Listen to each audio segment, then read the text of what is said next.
What's up, and welcome to episode 41 of Brewing Through the Multiverse. We are a Magic the Gathering podcast, and I'm Mike. And I'm Joel. Yeah, that was good. That sounded great. Yeah, went slow on that one. We're back. It's been 3 weeks. There was a lot happening, weddings and knives and chickens.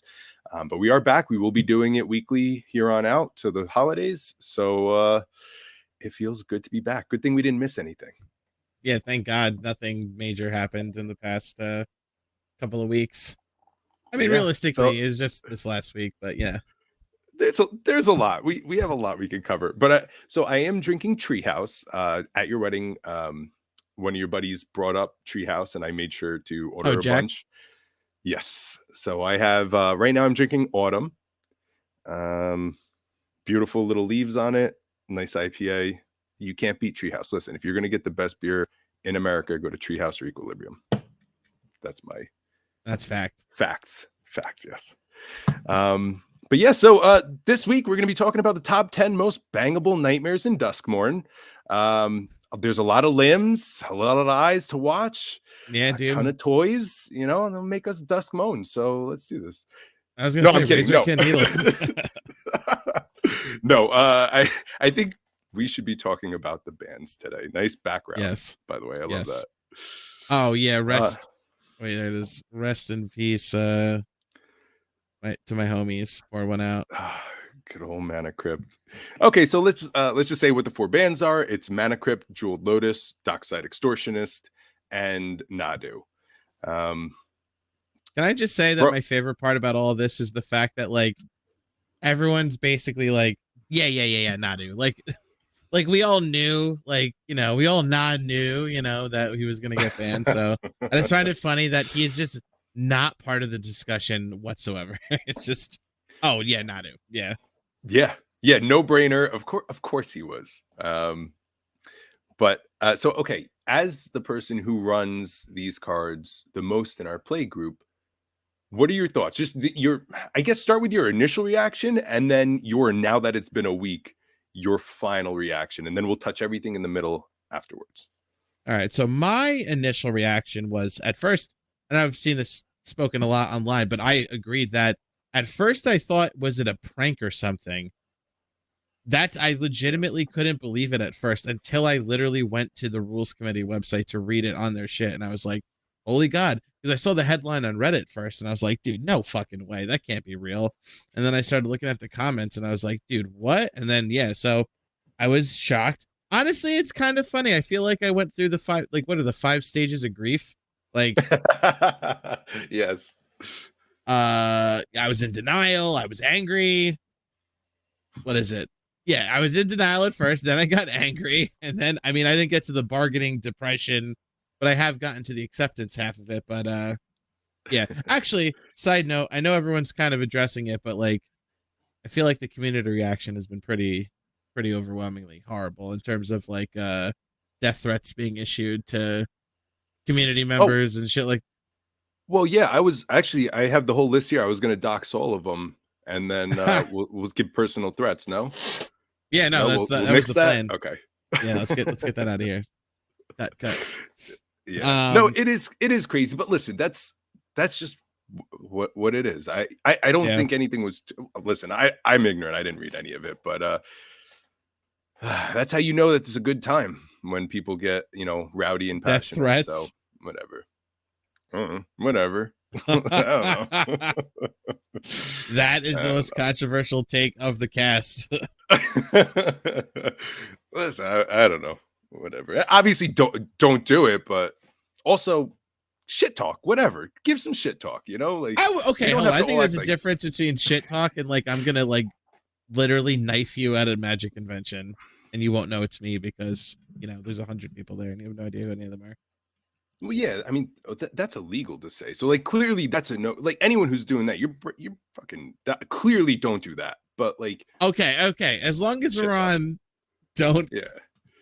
Yeah. And if you're gonna do it and kill, if you're gonna kill him, don't announce it on a podcast or something. You just go do your job. Shut the fuck up and do it. No. Oh, We're getting all right. demonetized. We don't make any money, but we're losing. We're losing it. That's instead of costing us $20, it now costs us 40 every time we Yeah, it's upload like this. it's Fuck. more money. Damn, bro. All right, yeah. So anyway, with that aside, yeah. So I was very shocked at first, and then at the beginning, I have to say that I was pretty angry about it. Um, not I felt like it was dumb. I felt like like I don't know. Emotions were I wouldn't say high. I wasn't like I was on my honeymoon. Like it didn't affect my life at all. But like internally as like a Magic player, I felt like very like upset about over it. And now that it's been a week later, I'm not angry or upset about it. Like it's not. I have my thoughts on what might happen. So we'll discuss those towards the end. But I'm not like it is what it is how I feel about it at this point. I mean, I still think it was a bad decision. I still think that it was done poorly. And there's like a lot of nuance to that, but overall, it is kind of what it is. Yeah. Yeah. Okay. So, Yours? well, I'll get into that, but I'm curious if now after all of this, are I know you accepted it. Do you think it was a good ban for the format itself or Mm, no? okay.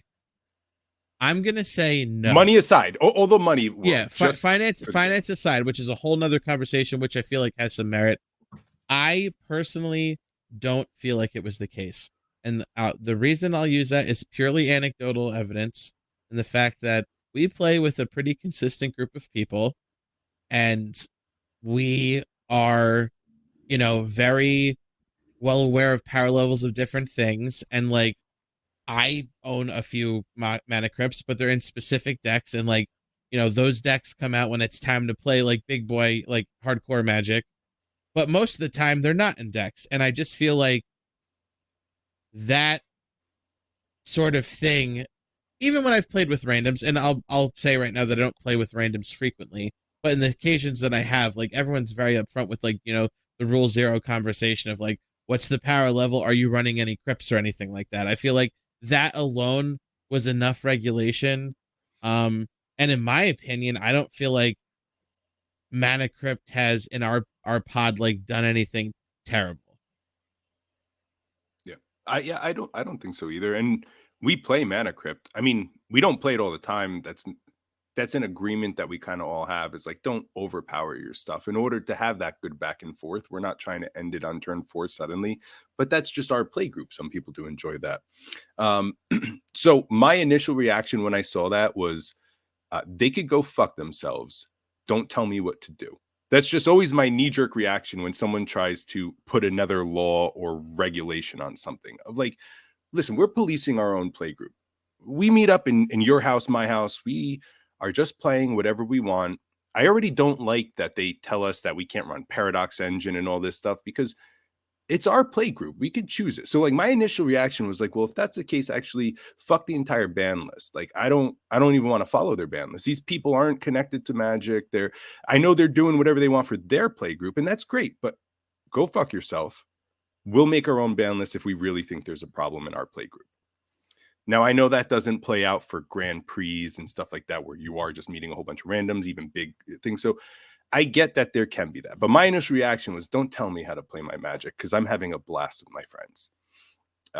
Then after I had the time to really think about it, I realized that they made this decision to try to help the new players and the people who are walking in and getting, this is the only time I can play Magic this, for 4 months. I'm at this event and people are just stomping me because they're doing infinite turns, but that doesn't come down to Mana Crypt and Jeweled Lotus. It comes down to the way that deck was built and who's building it.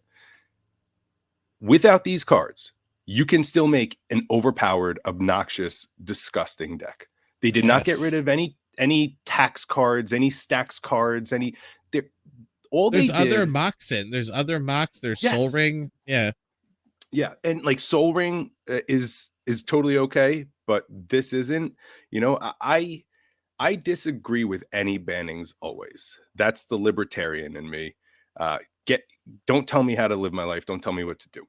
Um, but I get why they did it, and I enjoyed watching all this chaos this week. As a Uh, Rakdos player. watching this turmoil and everything go down. That was the best part of the ban. I do have one of each of these cards in decks, so I am running these. It did affect my decks, but I I think they can ban whatever they want. But at the end of the day, if you have a play group, you have the conversation now, because this is a little crazy. This was unnecessary. They didn't need to take these cards away. It wasn't actually hurting it. Again, ban Nadu, don't ban Nadu. If there's someone there who just wants to play Nadu, either let them or don't play with them. Play with You know, that cat, yeah. we're adults, man. I mean, we're grown adults, and we can have a conversation. If like, hey, this is the third time we've played together, and I either stop playing these decks or don't play with us, but not working out, and that's a fine conversation to have. So I don't think we need a committee to tell us how to play this casual format, unless you go to a game. What is it? Game Fest or Magic Fest, whatever. So, yeah. Actually, that's an interesting concept. Maybe we should fuck around with no ban list, a no ban list deck, and just like see how bad it is, and yeah. I mean, if you want to break the cards on ban, you can, but like you don't have to. Like I wanted Paradox Engine simply to help my Petitioners deck. Yeah, and I wanted Golos to make a Maze's End deck work. Right. And Hull Breacher, I never even thought of how to use Hull Breacher the way they told me don't use Hull Breacher, So when it got banned, I just put it in a deck, and I thought it would have been a fun way to get a few extra treasures, but well, you could flicker it, but I don't know. In a similar vein to that, actually, that's kind of what I also feel about Mana Crypt too, because I feel like, and I've said this for a long time, that I feel that like putting Mana Crypt into a like jankier or more low powered strategy is completely reasonable.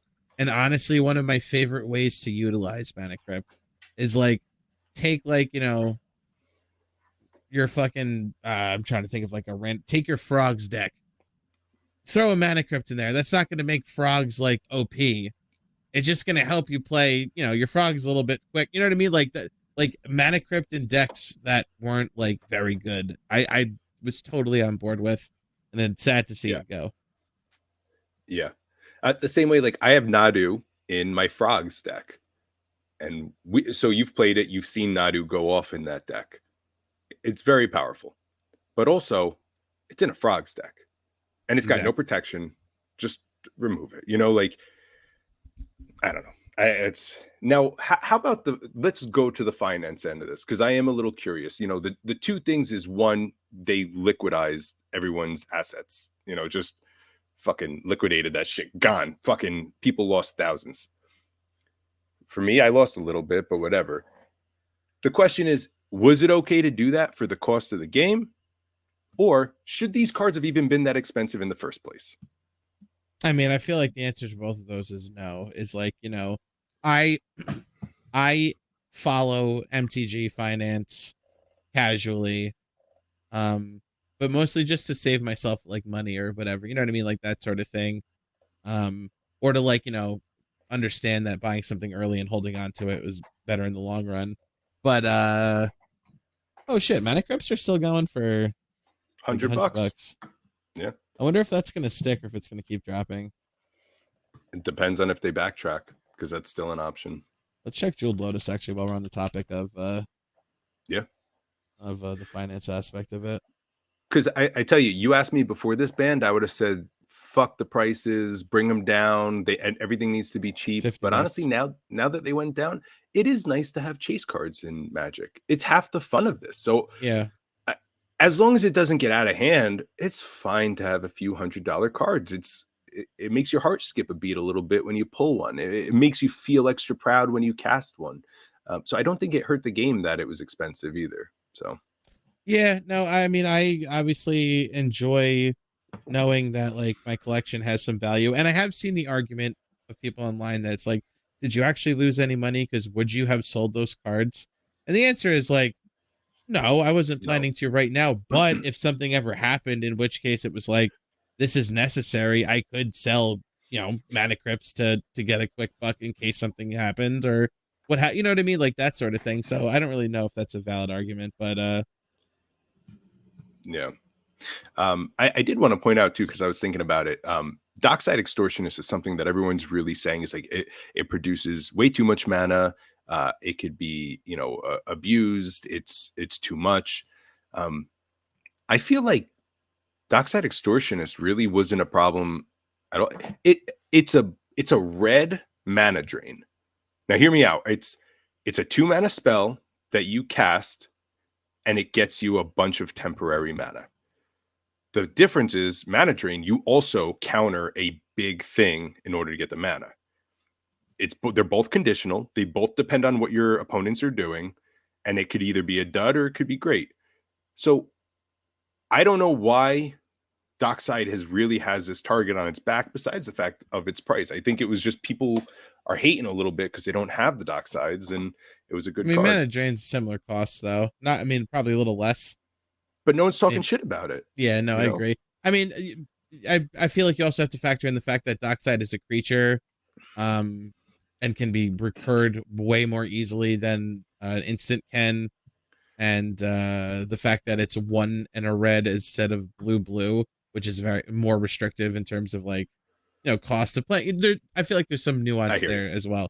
Yeah. But Have you ever blinked the Dockside? Have you ever abused it and looped it? Because I know you've cast a lot. Have you ever taken advantage of that?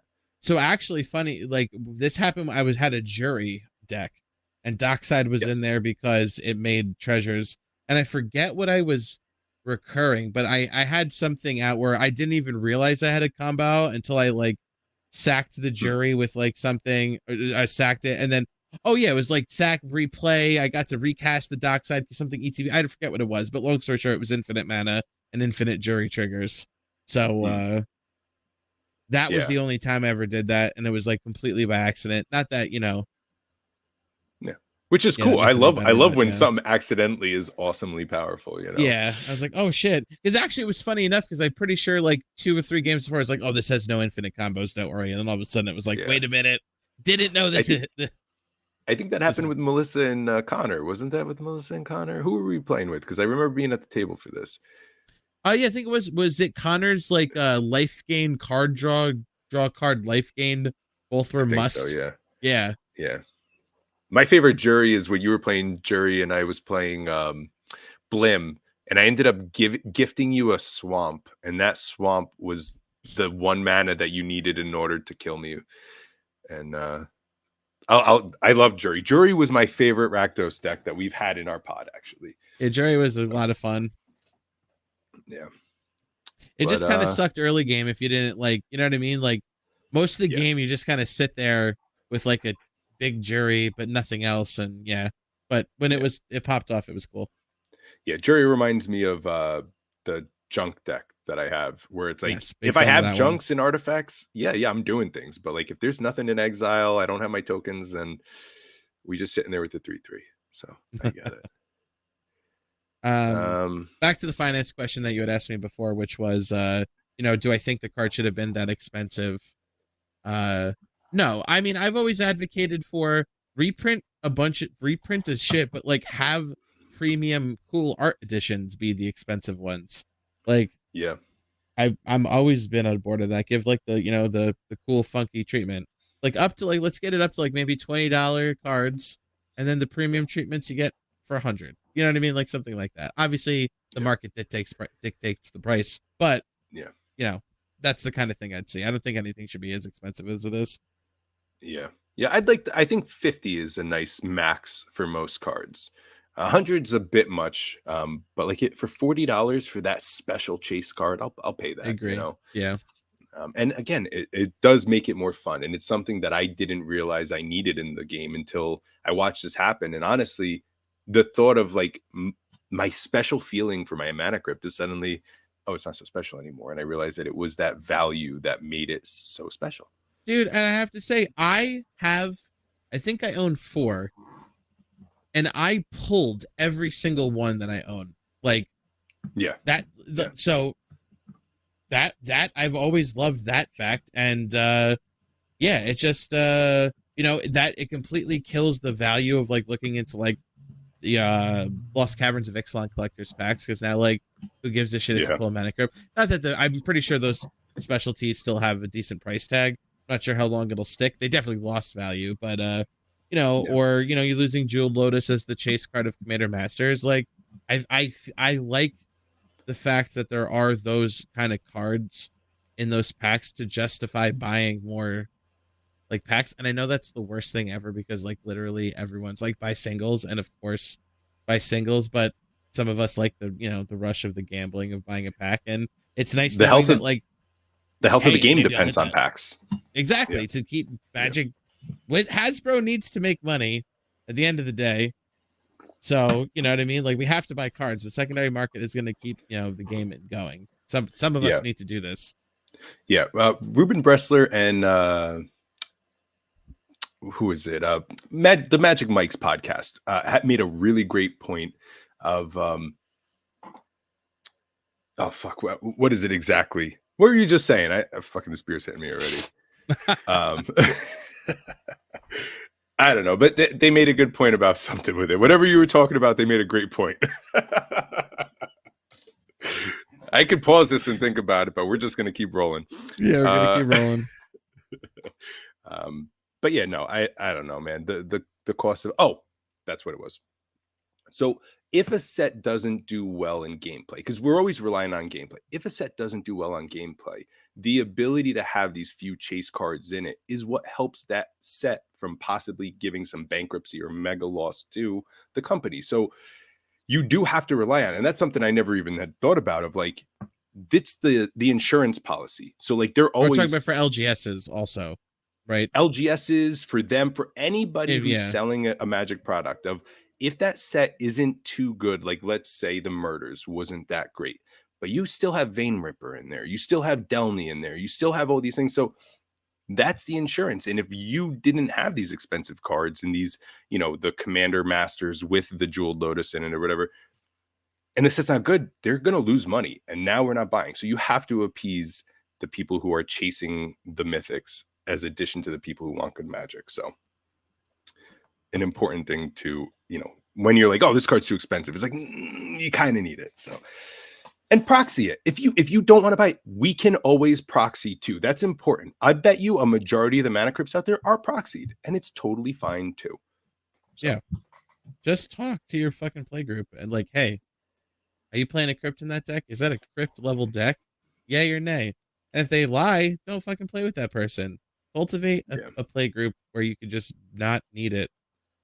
Because we could ignore the bans. I mean, obviously, I would like to just try to stick to like the format rules because it feels like just kind of dirty to go against them. But at the end of the day, we could if we wanted to. Actually, another point I wanted to bring up and something that really pissed me off about the whole situation is that traditionally the rules committee keeps their votes secret about who votes for what, and then because of all the death threats and whatnot, heading towards I think her name is Olivia Gobert Hicks is the full name, but prominent, Olivia. Somebody else, I think some guy named Jimmy, I think also on the rules committee, came out and said like she was actually the biggest opponent of the bans, but the plan that she laid out of ban Nadu and Dockside, and then apparently they're developing some tools with Wizard to do like Rule Zero conversations or some shit like that, which I wanted to talk to you about and get your thoughts on in a second. Yeah, I have an opinion on that. Yeah, those tools, and then after those tools, wait and see, and then rediscuss the bans on Mana Crypt and Jeweled Lotus. Like, I think that's the other thing too. It was just like so much all at once. It was like, what the fuck? Like, listen, I understand Dockside getting banned. I do think that it really fucks Red's butthole now. Not even just in CDH. I just feel like that was one of the few ways Red could get mana. I mean, Red has rituals, but like, that's nothing like a fucking cultivate or. I mean, Jeskai Will is fucking powerful as shit. It can produce just as much mana and get you card draw. So I know it's one more mana and not sticks. I get it. But still, I mean, it wasn't too out of control. I don't think Dockside should have been banned. But I'm just saying I understand that it was banned. Like I get that. But also, not to mention, we totally didn't mention the fact that now Jeweled Lotus literally has no effect in the game of Magic the Gathering. Like it doesn't do anything Yeah. because it just doesn't. I have a theory. I have a theory that they random rogue theory, but maybe they errata Jeweled Lotus to say like it costs one now instead of zero or something. Like some small change that they're going to discuss with the rules committee or some shit like that to say like if we change it like this, can we unban it? Because like I can't imagine. First of all, I can't imagine Hasbro HQ talking to Wizards is going to be happy that this card that they use to push like their expensive Commander Masters packs, like all of a sudden doesn't do anything, and now like what? You know what I mean? Like that. I feel like that's a problem. But Do you think Jewel Lotus should have been printed in the first place? Because I think that card was unnecessary to oh start. no, That a was hundred, that was yeah, clearly a money grab. 100% unnecessary. I only have one. Like I only have the one that I shuffle around to like whatever Same. my current like best deck is. I never wasn't porting those or anything like that. So I don't really care. Not that I also didn't mind it. Like it didn't feel like it was. Personally didn't care. I mean, obviously it was crazy when you drop a 3-drop commander, instantly. But like sometimes those games happen and those games go quick, and then you just play another one. That's how I feel about that. Yeah. But yeah. So rewinding, don't think it should be printed at all. Rewinding further, I feel like my theory is that Wizards makes a small edit to it that makes it able to have some effect somewhere. Whether or not they unban it in Commander because now it has a new effect, or they change something to make it function in another format. Something they're going to do something with it. I would like that. I doubt it though. I don't think Wizards has the time to even give a fuck about these bans because they didn't lose any money personally. They lost some reprint equity, but I don't think this is even something they're going to touch or care about. And with all fairness, because I mean, we as the entrenched players are up in arms about it, but a business couldn't give a shit about our feelings about one ban, because especially if they weren't part of it, like they don't give a shit. They don't give a shit. Um, My which counter sucks. argument to that, though, is that how much does it cost them to say, okay, this costs 1 mana now, or this doesn't say commander anymore? It's you know what I mean? Like it costs It them could cost nothing, and backlash. I feel like that would gain more support from the community than backlash. Until that one guy makes that video of like, where does it all end? This is a slippery slope. They're errating our physical cards, and I feel suddenly like, arena's yeah, going to be what it's all about. I see, that because guy that is it always takes going one to person. exist, though. That guy Yeah, is yeah, always going to exist, no matter what and you they do or know that. say. They know But that. So if they don't say anything, there's no article to say what they said it was wrong. So I don't think they'll touch it. But I yeah, could be maybe wrong not. because But also, it's a card that doesn't function at all in the game now, which is crazy. yeah, yeah, and you see people opening it in their Las Vegas packs and Yeah, everything. it's like go It fuck just yourself. That's hurts. insane. That's insane. And I heard today Um, that Wizards of the Coast knew a year in advance that these I were saw going to be that. Yeah, banned.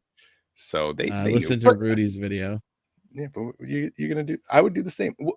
Whatever. Listen, life isn't fair, and we're buying cardboard, and the bans happen. And what it comes down to is it comes down to each player.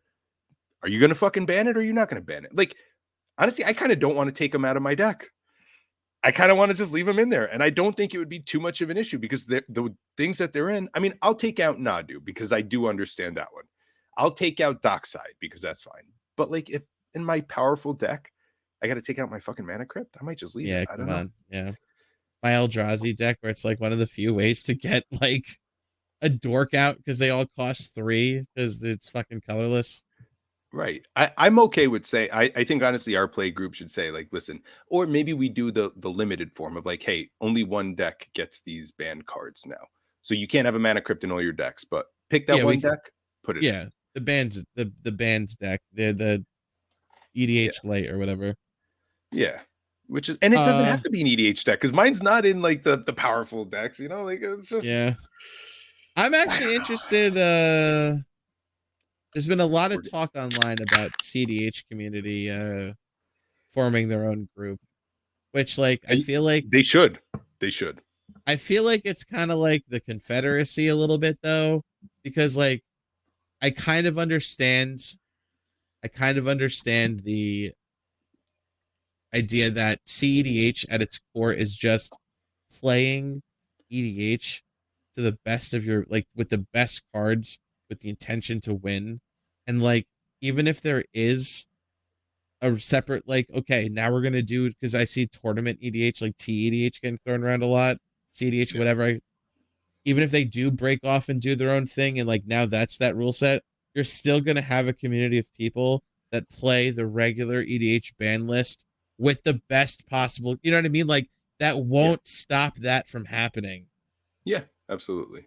So what's Yeah. the point? I wouldn't be upset if they did end up doing like a hey, now major events are going to be able to adopt the, the X tournament rules where it's like okay, these cards aren't banned in tournament, EDH whatever, worth events with prizes on the line. That's cool. I also hope that, maybe that'll happen, but yeah. Yeah.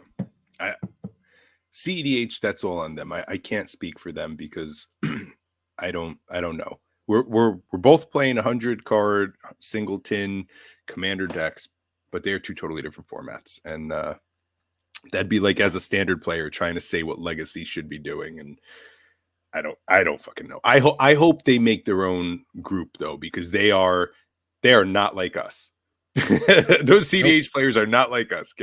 Get your own group, figure it all out, because you're not going to be happy with what we're doing over here.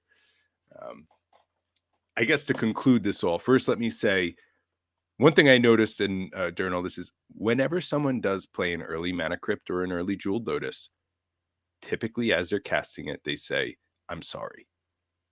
Almost every time, there's that face of like, "Ooh, you guys are gonna hate me." Pop, pop, pop, pop, pop. So we all know it's kind of cheating in Magic. So whether you're for it or against it, we can all admit that dropping a turn one Mana Crypt or Jeweled Lotus into a Soul Ring, and you're kind of cheating this game a little bit. Yeah. However, you watch any speed run of any video game ever, and any little thing you can take advantage of and use, it's part of the system. That's the system. And sometimes you can find those. So as you're casting it, you're cheating, but also that's part of the game. And if you don't like it, talk to your group about it. That's all. Amen.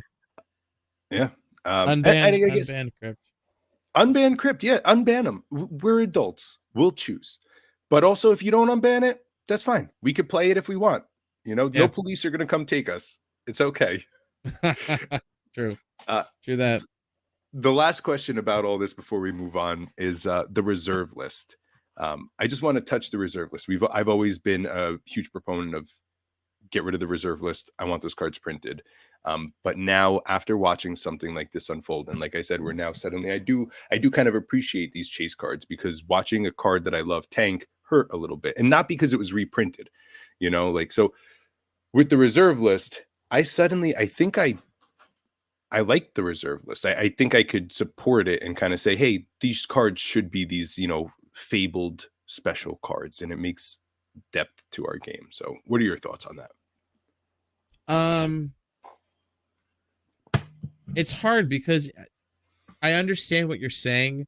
My only issue with the reserved list is like the fact that, a volcanic island costs like, $800 and a what is it, tabernacle costs like over 1,000. You know what I mean? Like that shit is like kind of crazy to me. Like I want to be able to play with a card. I hate that there's cards that even I'm priced out of, and that's somebody that's like a very enfranchised player that like, I could never justify spending $1,000 on a tabernacle.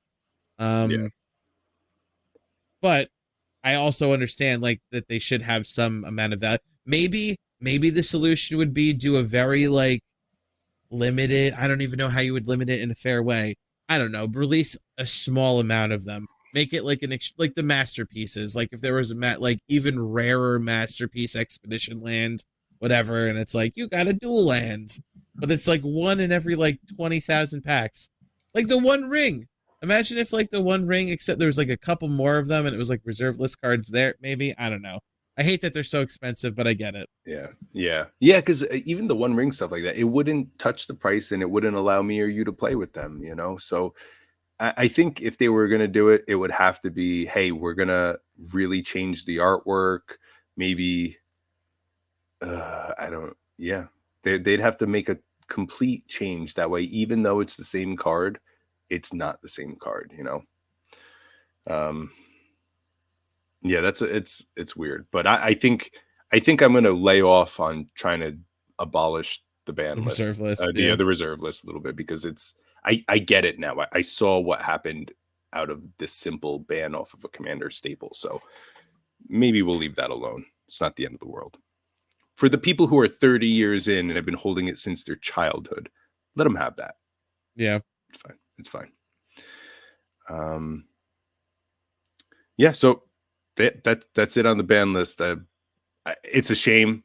I don't think it should have happened, but it did, and maybe I'll honor it. Maybe I won't. If anything, this just reminds everybody you're getting together with your friends to have fun. Don't let these random 5 people tell you what to do. yeah. Also, consult the fucking commander advisory group, you assholes. Like that was also Yeah. wild. That revelation that they didn't tell them. Like, what's the point? What's the point of having it if you're not going to like discuss it? Yeah. Yeah, absolutely. That's kind of egregious. That I think is the biggest mistake is how they Yeah, handled it, which I know is because if being covered, all but of them were like, "Hey, don't fucking do this. That's crazy," and Olivia was also like, "Hey, don't fucking do this. That's crazy." Like, okay, maybe we shouldn't fucking do this. That's crazy. yeah. And the problem is this isn't the last of fast mana. Magic isn't just not going to Yeah. print fast mana anymore. There's going to be more. And then what happens? We're just going to ban it as it comes in. I mean, yeah, Wizards is just that's just gonna print another. Hey, this is a chase thing that'll fill the hole that Jewel Lotus left. You know what I mean? Like they're going to do it, 100%. Yeah. They need their answer to shareholders. They need to make powerful things that'll be worth a ton of money. Sell packs, sell future reprint packs. You know what I mean? Like it's just inevitable. Yeah. Yeah. I agree. We'll see how this all plays out. I do think that there's still a chance to be unbanned. I think I'd like to see both fast mana unbanned. I'm okay with everything else being left there, but I think they should leave us to our own device. And as a new Magic player, I know it's like, oh, you don't want to go against, but like as a new Magic player, that's one of those like pie in the sky goals of like I'll get myself a mana crypt for my deck one day. It's a special little side quest that a new Magic player can be excited for. And Yeah, that cool if rare they card. pulled You're it, like shit. yeah, absolutely. And it actually makes your deck better too. So you're not just spending money on something that isn't gonna improve your deck. So I don't know. Fucking don't don't tell us what to do. I all right, I got a question for you. Are you still playing Marvel Snap or No, has that chilled out? Okay. that is chilled Um out. I was just curious on the longevity of it because I still have it on my phone and I played a few rounds the other day and I'm like this is still fun, but at the end of the day I'm still playing Magic 90% of the time. Um, Now how about the Marvel leaks? Did you look at any of them? Do you I care about did. those? I did. They look cool. I'm I'm looking forward to. I'm looking forward to the Marvel Universe's Beyond set. Um, Comic book characters are pretty cool. I think that they easily fit into the world of Magic. More so than like Transformers do. So let's just why not? And I know that Rosewater really loves Marvel, so I know that it's going to be treated lovingly and whatnot. And I'm sure Marvel's going to be like, "Don't fuck us over," type of Yeah, thing. But I mean, I liked the Captain America. that was I'm my favorite. hoping, Yeah, yeah, I'm throwing hoping, his equipment. yeah, like throw and catch, like, dude, that's awesome. Yeah, Um, so yeah, I'm excited about them. What did you think? yeah. I honestly it put my mind at ease a little bit for this set to see what they're doing with them and to see that like because you never know. I mean, obviously, Lord of the Rings was done well. All of the mechanics in Lord of the Rings was Lord of the Rings based. Tempted by the ring, and this and that. But you never know how it's going to happen. And seeing right off the bat these special abilities, like the fact that Wolverine has regenerate, Like it's it's those little things where they are actually putting the flavor in the cards, which made me much more at ease. I'm more excited for this. Marvel is kind of a sellout brand right now. It's easy for people to just, you know, print overpowered random stuff just for the money grab of this whole thing. Um, but to see that the development is so invested in making sure that those flavors are there, that I'm into it. And I'm not a big Marvel person. I watch the movies, but never read a comic, not too familiar with any of the cartoons or anything like that. So it's just good to see that, the magic cards are going to be legit and there is some flavor to it. Yeah, totally agreed. I do hope that there's other versions of the cards that we saw, because I actually don't love. I love that Wolverine has regenerate, like you said, because that's just flavorful. It's cool they brought back this effect that they're like, yeah, basically never going to see that again. Like, just kidding, Wolverine, it makes sense. But Yeah. I don't really love him as like a commander. Hmm. Well, yeah, I wouldn't run any. He kind of reminded me of Kate the Cage Brawler, honestly. So but I wouldn't build any of them that I saw. I So. actually did not see. Hold on, I'm changing. I'm taking that back. I didn't see that top part. Double all damage Wolverine would deal. Yeah. Oh my god, that's so much better than I thought. Yeah, no, he's cool. Oh, yeah, it's good shit. It's good cards. God They damn. made good Okay, hold cards. on. Now we get might as well fucking read it. We're MTG Okay. podcast. First of all, name Wolverine best there is. That's awesome. One red green for a 2/2. Uh Mutant Berserker Hero, which is cool. I guess Hero is a new, yeah, Hero is a new type on all of them. Double all unrivaled loyalty, double all damage Wolverine would deal. At the beginning of each end step, if Wolverine dealt damage to another creature this turn, put a +1/+1 counter on him, and you can pay 2 mana, 1 and a green to regenerate him, which is pretty fucking cool. Yeah. I like someone had mentioned if you give them double strike, it's double strike with double damage. So I love that that's a thing. Um, I'm much more excited about this Wolverine now. Holy shit, I did not realize he dealt double damage. I don't know how I yeah. missed that. Yeah, and I mean, so obviously if he's commander, it's commander damage, and you just got to give him a little bit of evasion, and you can Oh, dude. fucking Okay, ruin. wait a minute. I'm really hyped now. Like, let's fucking build some Wolverine decks. All That's a right, you great build card that. I'll commander. build Captain America. All right. So for Black Panther, I don't know Black Panther that well. I only saw the one movie. Why is he diddling lands? Are they cultivators? Are they farmers of some I sort? mean, you can make the. I mean, I'm assuming it's because Wakanda is like hidden off from society. So like, just the fact that their country is like their land, and Hmm. it's Yeah, kind of like I'm gonna powerful. have to watch a video on how that's flavorful because I mean if they've obviously they put flavor to all the others. I don't know that one. Yeah, I know mind he's got the vibranium. claws. That's actually cool. Oh, okay, Yeah, so they mining. that's Okay, yeah, they have vibranium there. They're the only source up until the celestial gets like half birthed in the ocean, or at hmm, least that's the okay, theory. okay. So their land is also their threat and resource, and Exactly, that's what makes them okay, so powerful, is that they have sole access to this incredibly powerful resource. okay, all right, cool. Listen, I know they shouldn't have been spoiled. It's kind of a bummer they got spoiled. But again, I mean, it these are puts a lot of promos heat. anyway, Yeah, yeah, yeah. which is why I'm hoping that there's Promos. other versions in the main set. Yeah, yeah. There's got to be like the way there was 5 Gandalfs. I'm sure Yeah. we'll get it all. So I am sad though, because I already have 2 Jeskai decks, and I understand that Captain America very likely should be red, white, and blue. Like, I get it, but I also wouldn't mind if there was a non-Jeskai version so that I can justify building it instead of having 3 Jeskai decks. Yeah, that's fair. I'm sure there will be a Boros one, and I because I think mean, mono white too. You could rock mono white or even white green. yeah, because blue is the least color flavorful for Captain America. Honestly, I know he's intelligent or whatever, but like you don't need blue for Captain America. So, Agreed. Could be Boros. Could be well, while we're on Celestia. I could see Selesnya too. Yeah, just honestly, the blue and black are the only two where like you really don't need to put that into him. But while we're on mega series and everything, Magic the Gathering is getting a TV series I don't on believe I'll Netflix. see it. I'll believe it when I see the first episode. Is this what is this the third time? Third time's a charm, right? True, true. Yeah, I logic. think this is the time it's going to happen. I think Magic has the same way Brandon Sanderson is still trying to get a Mistborn movie happening. It takes time.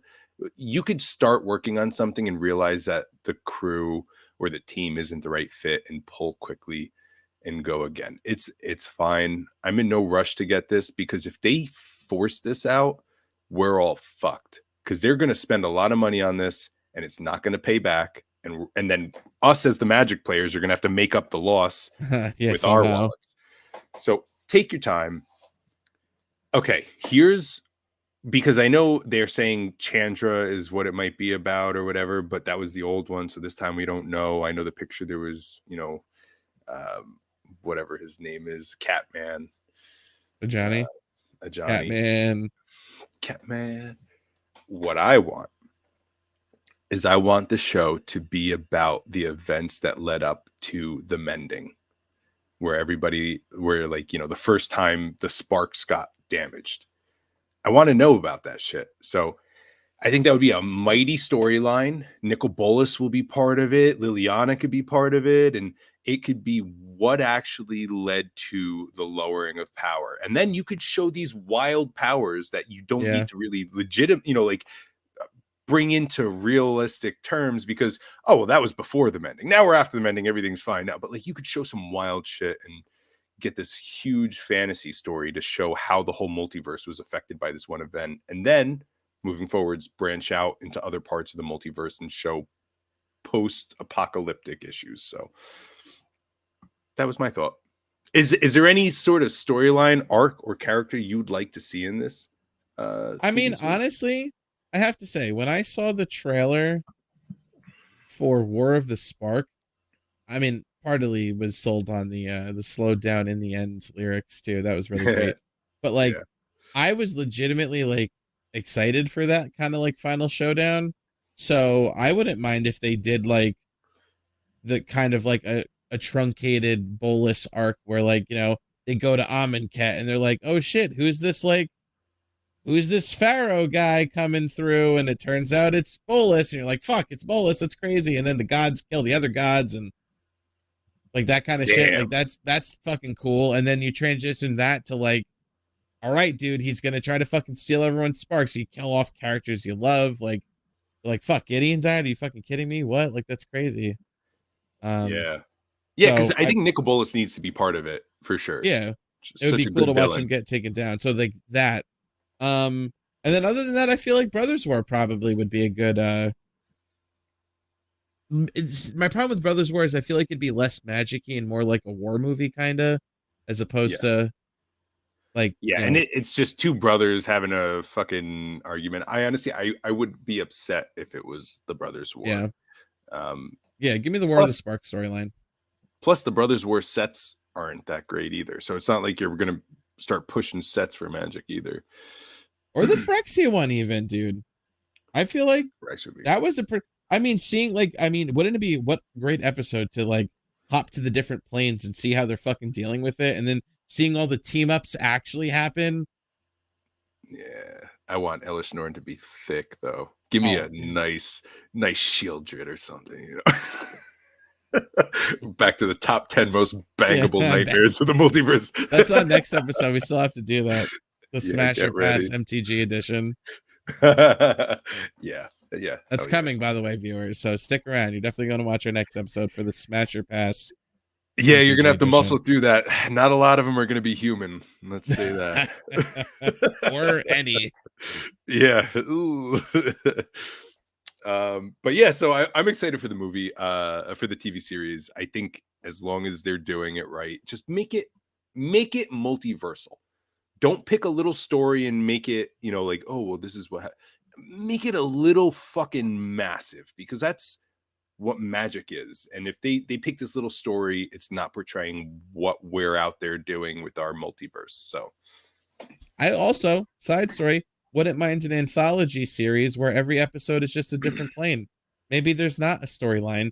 Maybe it's just like, this is a day in the life on call time. Like you're following like some soldier guy, and like on New Capenna, you're following like somebody that got roped into working for one of the like the guilds. And oh, we're on Ravnica now. Let's investigate. The Azurius are investigating some Demir shit, and you know what I mean, like that kind of thing. ooh, oh, okay, yeah. Every episode, a totally different one. Everyone's going, but there's this little underlying plot of where like Tamio shows up and is just kind of investigating something about these Eldrazi, and I'm not Oh too yeah, sure. And each episode, you find out a little bit more about these Eldrazi and just their lore and where they could be. And then the last episode, you see the tentacles coming out of the sky, and that's the end of the season. You know, yep, like, boom, done. oof. Everyone would be in. Everyone would be in because the Eldrazi, especially, and I'm sure most Magic players know how it was explained, where the Eldrazi, are from the fucking Blind Eternities, and when you see them, their form is actually kind of like when you reach a hand through the water. But everyone And with knows the that story. fish sea, yeah, Exactly. So like what you're seeing isn't actually their body. It's just what you can perceive and comprehend of the entity itself. And if you cover that, I think that would be a great series too. So yeah, good call. yeah, They should hire us to make this shit. yeah. Honestly, though, I Call up would going love through the to see multiverse. one of my favorite parts of the Magic story is when Emrakul is talking to Jace in his head, and as like, I forget what form she takes, but you know, it's just like, this is the way you can see me without like destroying your reality. And she basically says like, yeah, you could put me in the moon. I want that to happen. Like that, Yeah. like that's gonna come back at some point. I cannot wait for that storyline when Emrakul's like, oh, Yeah. it's time for me to leave this fucking moon. Yeah. Just kidding. Like Yeah. you have no power over me. Yeah. She like emerges from the moon with an army of something that's like Yeah, like it what is she wasn't even doing a with that thing. silver? Yeah. Wasn't even a thing. She never needed to stay. So that's gonna be awesome. Wild. Yeah. Yeah, no, that'll be good. And I guess all right, so a movie's coming out. The last big topic we need to cover is the fact that Duskmourn did come out. Um, we have Duskmourn. We are playing it.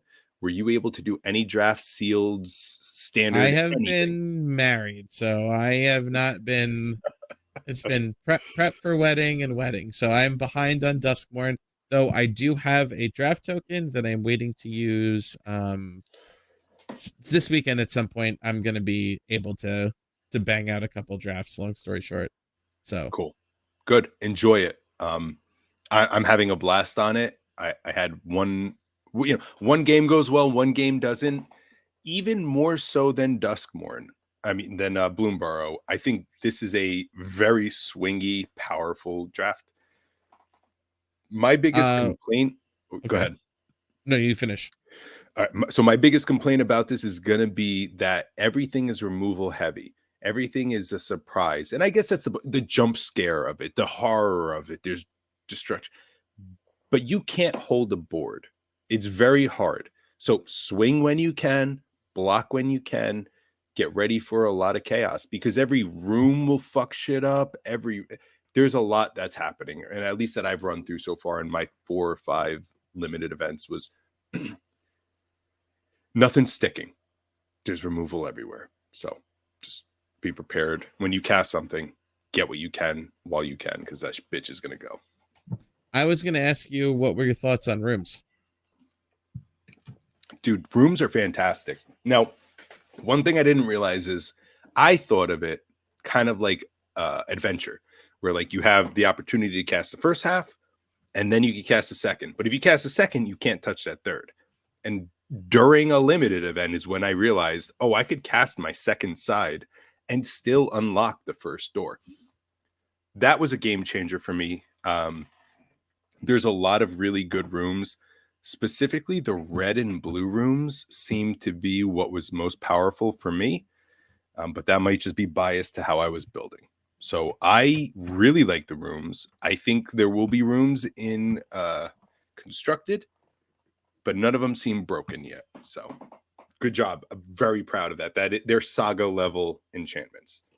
as far as limited goes, whether it be a card that you've played or has been played against you so far, what would you say is like your favorite kind of card? Um, honestly, so the delirium cards are a lot of fun. There's this one 6 mana. It's like 4 red, red. When it enters, it deals 4 damage to each opponent. But if you have delirium, it also deals 4 damage to a creature. There's a 3/3 that can't attack unless you have delirium. The beauty of it is a lot of the creatures are also artifact creatures, so you're getting two You're when it goes cheesing in. too. Yeah, so it's not hard to get delirium. I'm having a lot of fun with delirium. I actually ended up building 2 different standard decks that are using delirium. Oh shit. Okay. Yeah, so What I'm colors? having fun with that. One of them is fucking blue green, and then Blue the green other one, delirium. Hell yeah. yeah, well, I wanted to use the abhorrent eye, like Yeah. that big old eye.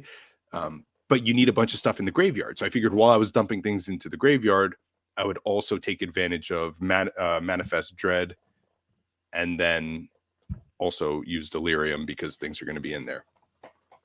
The other one I built last night. I have not played. I'm actually pulling up my arena right now because I was pretty high when I built this. So Word. I Yeah. fucking don't really remember what it was. Does it have any lands Has in it? Yeah, hasn't even done a run yet. Oh, okay. So it's green red, Okay. and it was built off of an older card. So let me just read this card in case people don't know. So a lot of cards are going to be face down right now. We have Disguise, we have, Cloak. Manifest Dread.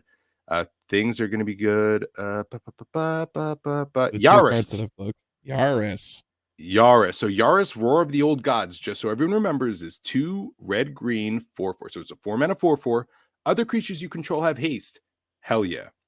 Whenever one or more face down creatures you control deals combat to a player, draw a card. Hell yeah. Whenever a face down creature you control dies, return it to the battlefield face down under its owner's control. If it's a permanent card, then turn it face up. Manifest Dread, a 9 mana creature. It has haste. Swing right away.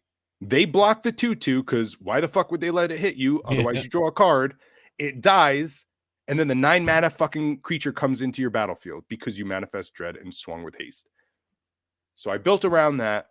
Don't know if it's going to work or not, but How do you like Manifest Dread actually? I like it. As a person who likes to use the graveyard, it's helpful. A 2/2 body is always good as a secondary effect. And since I'm huge on disguise, I'm still running a ton of disguise cards. This Right is, up your fucking alley. Holy shit.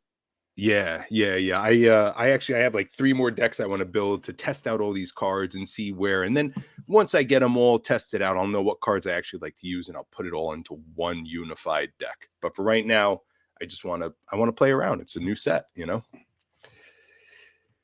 Are there any cards from this set that you would play in standard? Is there are these enduring Yes. cards? What are you feeling? I am planning to build a Demir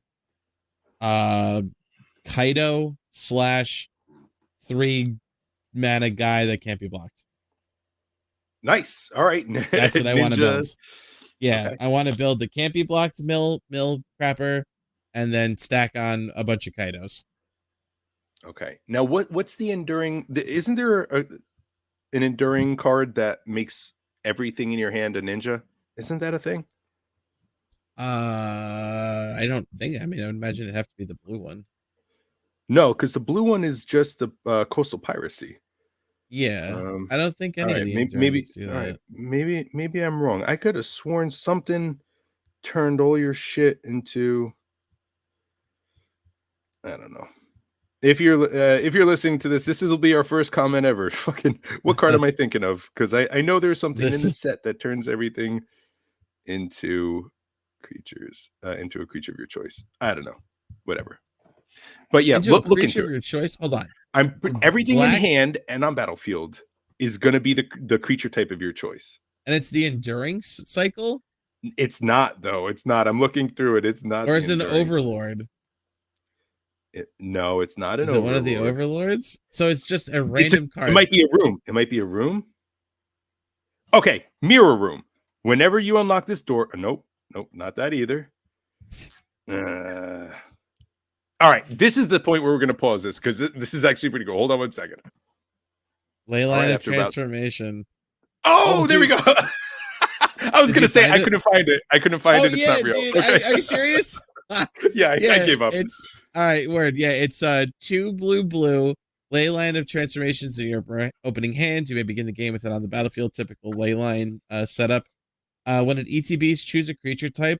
Creatures you control are the chosen type in addition to the other types. Same is true for spells you control and cards you own that are on the battlefield. There So you go. Ninjas all day. ninjas all day. Yes, that's my plan. Kaidos and unblockable Mind Skinner, and that backed up with removal and counter spells. That's my standard deck. I like it, dude. I hope it works I too. can't I hear you because actually now. you can't hear me. Okay, audio We're fixed. back. We're all back at it. We played musical chairs. We're on different sides. If you're watching this, you notice we did the old switcheroony. um, but yeah, so no, Duskmourn's great. Standard is really wild right now. The one thing I do also need to say about standard is mid range is king. I know coming up to this, you're like, oh, the mono red, mono. There's board wipes out the ass. So really, what's happening is everybody is playing these massive mid range decks, and as the aggro players try to get a win, just board wipe and removal and board wipe and removal, and then over the top shit happens. So it's the funnest standard that for you. This is your Word. realm, you know. Um, but as for me as an aggro player, I drop my shit, board wipes happen, and Sunfall is what I keep getting hit with. So now my 7 creatures die, and they get a 7/7 incubate. And it Guess what the hurts. top three of the best of three meta is? Top 3 of best of 3. Okay, I'm gonna say Golgari, Shieldred, and the snake bitch. I'm gonna say oh shit, what else am I running against? I bet you it's just black and black white. There's gonna be black white life gain with essence. What is it? Essence channeler, life gain, and I guess for the last one, let's say mono red, just because that shit's always good. What do we got? All right, so I'll start from 5 and work up to 1 real quick.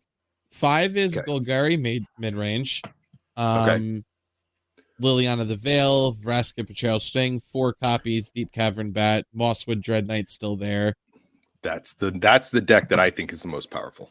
Very interesting though to point this out, and you'll see this again as a recurring theme. Children has dropped down to as a 4 of to now it's like a 1 point something, and it's not even in like the sample deck list on MTG Goldfish.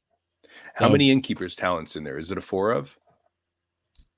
4, yes. In this deck Yeah. here. Dude, it's fucked up. Like turn 2, they drop that. Turn 3, they upgrade it. Turn 4, they upgrade it. Turn 5, they drop a Vraska, and you just lose. Yeah, If that's you insane. don't have an enchantment removal, it's instant removal, instant game win. So very powerful deck. 4th place we have Rakdos Lizards. Have not seen it once. That's crazy. Yeah. Running, the Hired Claw, the Vine Lasher, another Bandit 4 of class? Deep Cavern. Are they running Bandit class?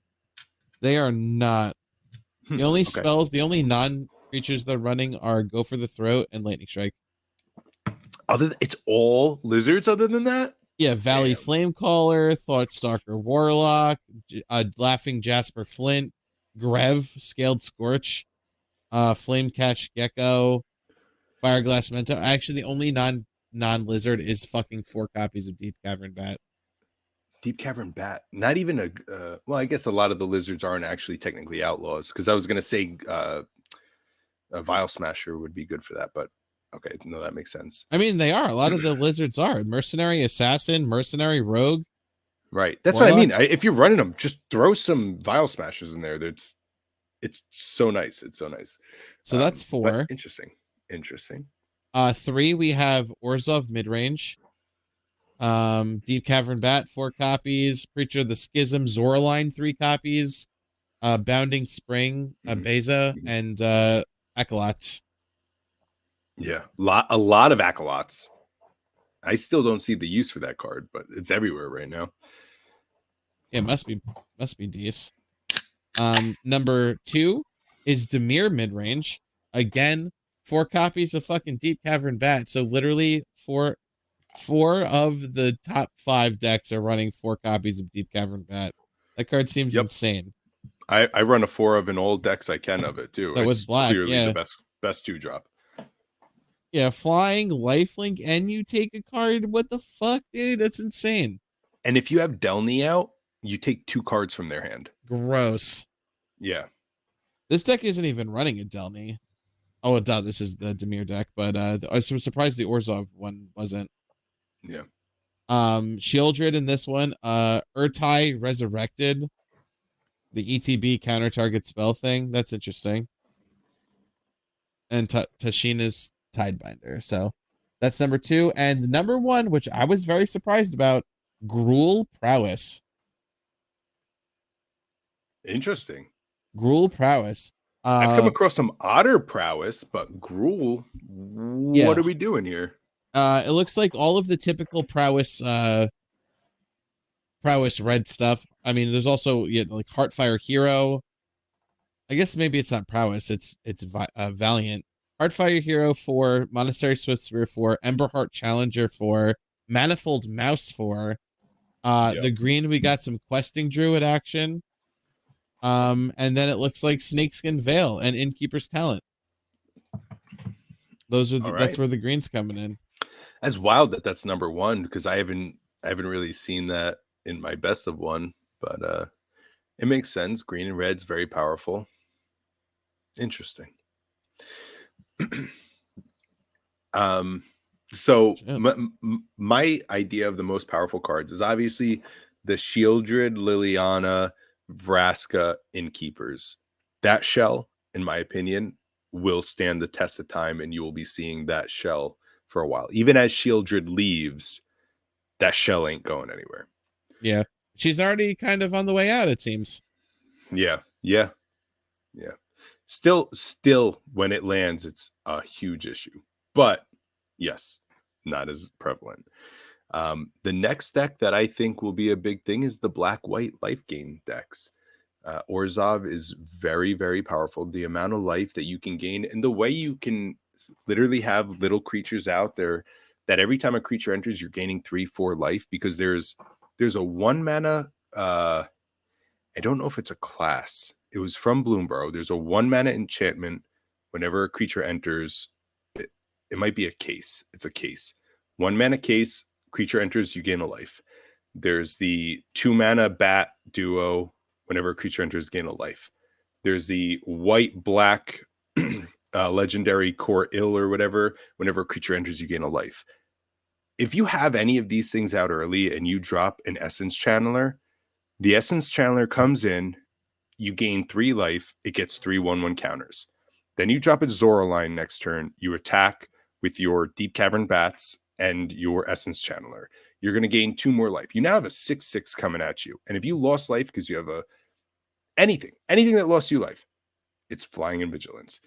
Essence Channeler is huge. And then you killed the 6/6. It's the first time swinging. It's already a 6/6. You kill it, 5 1/1 counters goes on to another creature you control. We shit talked Essence Channeler a little bit. Fuck Essence Channeler. But it is come back to bite me, dude. I can't. When you see a Essence Channeler, you will spend whatever removal. I will board wipe if it means I get rid of an Essence Channeler before it gets its counters on it. So those are the 2 decks I think personally, Golgari and Orzhov. Word. And both of them are so something black that is very resonate strong, with you. essentially. So, yes, and it's funny because all of this is here, and you're gonna go Dimir. So I'm excited. I'm excited, honestly, that you're gonna do Dimir because that sounds like it's a pet project more than it's. 100%. Yeah, it's very unusual, but I just want to try to make it work. That's awesome. All right, we are over an hour. The last thing I want to mention to you, which is just a little thing, but meant the world to me, is I was on Architect. Now, Zamone I'm kind of getting ready for Zimone. I'm trying to see what cards to buy for Zimone. Get ready for that. You I mean went on this? to Architect. That right there. That right there. There's a This is mode. yours. This is Yes, yours. dude. I'm excited. I'll send you. We'll talk money. I'll send you that because I'm very excited for that. And so I was looking into that and everything. I went out to Architect to see if I could diddle it a little bit. I was going to load it all up. When I went into Architect, right off of their menu, they have a pre-cons tab, and you click pre-cons and you upload the entire pre-con already ready and listed, and you just hit copy deck to your decks. And now you have it already uploaded and you could start altering it, changing it, moving Oh it and shit, everything. that's very nifty. Dude, it was so much fun. I had fun just going through the pre-cons and looking through and being able to, break it all into card draw and all the categories and then pull some out and put my cards in. So I just wanted to give a shout out to Architect. Like the fact that you're uploading those pre-cons for us to edit immediately is a huge tool that I can't express, because I was ready to upload all 100 cards myself. And then there was one button that did it for me. Good guy, Architect. Yeah. Yeah. It's just getting better and better. Anybody, if you have the time and the mental fortitude to sit there and upload your decks to this, find a method, pour yourself a beer, and get them up there, because it makes your decks a lot more accessible. And also, I don't mind breaking up a deck now because it's stored On somewhere. Architect. So Yeah. it's as good as it's gonna be. Dude, it's good to be here talking Magic with you again. I really appreciate this.